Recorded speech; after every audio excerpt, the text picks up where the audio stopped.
simple equations here. It is,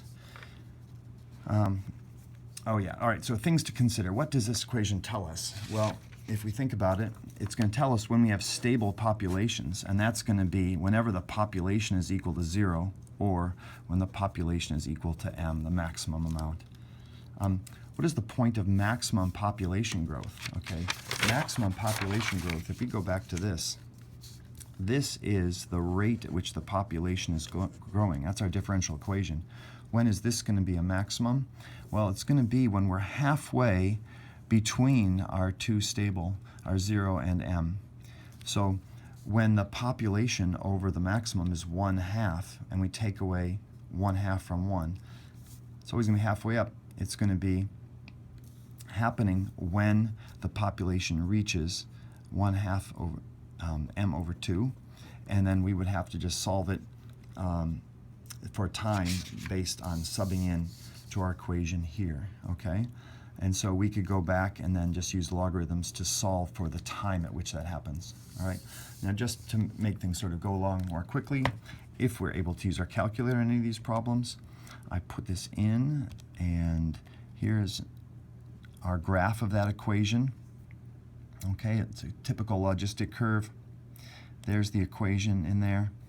I actually hid but put in the equation at 10,000. So if you go back to our graph, this is halfway up to 20,000. If I wanted to find that exact point in time, I could either use logarithms or I could just solve for the intersection like we can do in our trace function, and it gives us, after 52.93 months, we get 10,000. All right, so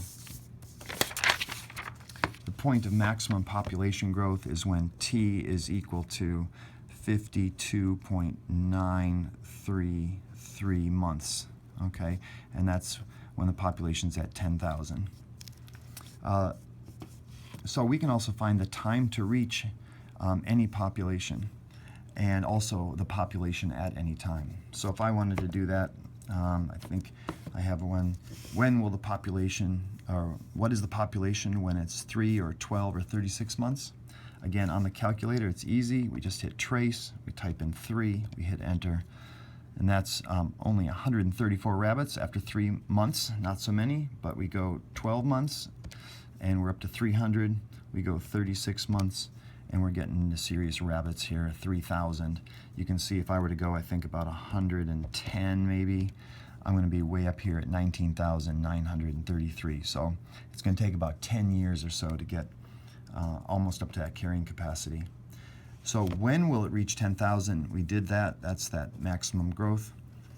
And what is the rate of maximum growth? So the rate of maximum growth will be when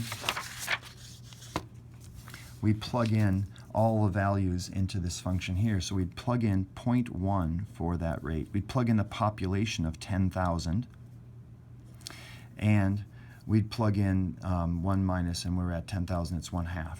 So it's 1/2 of, well, 0.1 of 10,000 is 1,000.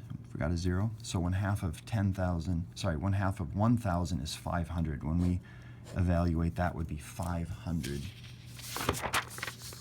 So that's it's adding 500 little bunnies per month.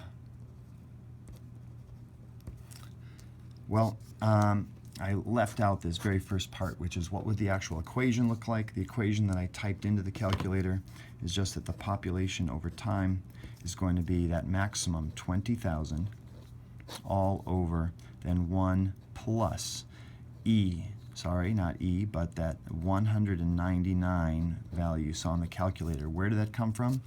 It came from that equation.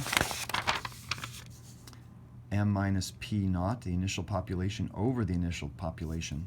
That's what will give me that A value. So A equals 20,000 minus 100 divided by 100. And that gives you 199.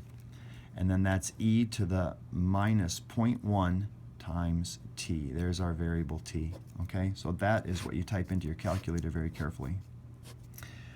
As one final point, it's worth noting that when you write that initial equation for the differential dp dt, where it's that constant k times the population and then 1 minus p over m, that you can also write it in some parts of the AP exam.